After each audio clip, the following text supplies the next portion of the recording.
The book, The Marching Ants, it has a beautiful rhythm, I think, to it, and it also has a lovely emotion through it too. And there are lots of things you could pull out of the book, not just the STEM ideas. They were very determined and very brave.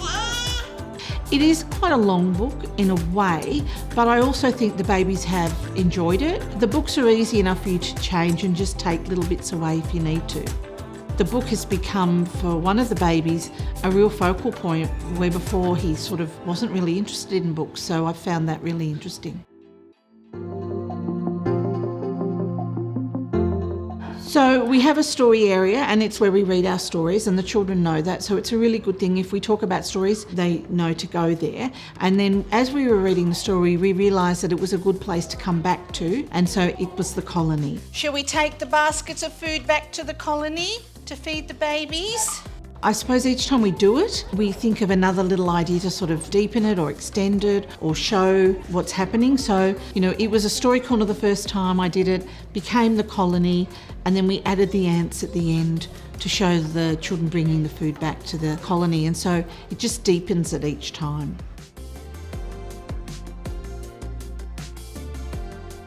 I think the entry and the exit comes once you've read the story a little bit. You don't always know which element captures them. You can come up with an idea, but it really has to sort of almost come from the babies themselves. And they really were into the marching. Ants go marching one by one, hurrah, hurrah.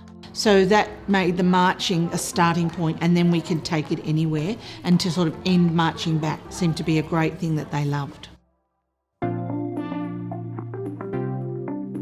As we were reading the story, we realised that the children were curious about the things the ants had, and so one of the ideas was us to look at food, the water, the tools and the map. We do a lot of pretend cooking in our home corner area, and we eat food every day and talk about it and learn about it in our meal times. So the food thing seemed to be a really tangible concept that the babies already understand, and that we would, as the grown-up people, get food for babies. So the baby ants interested them. Come and collect the food. Oh, here's some apples for the ants to eat. Michelle and I, we plotted out where we would march and at what time we would get the phone call, because then it would allow the children to not be too distracted or not get lost in the timing and give them something to do. Yes, Your Majesty. Yeah, sure. Yeah, we are just on the way of our marching. And the phone call just pulled the children together with the marching. And of course, the queen ant, that's like the mum, is ringing, for us to get some food for the babies. If you take it out of the ant world, that idea of the mum wanting food for a baby, they understand things like that. They use their imagination, they pretended to eat the food and share the food, and it was really lovely to see how deep the imagination went with our young babies.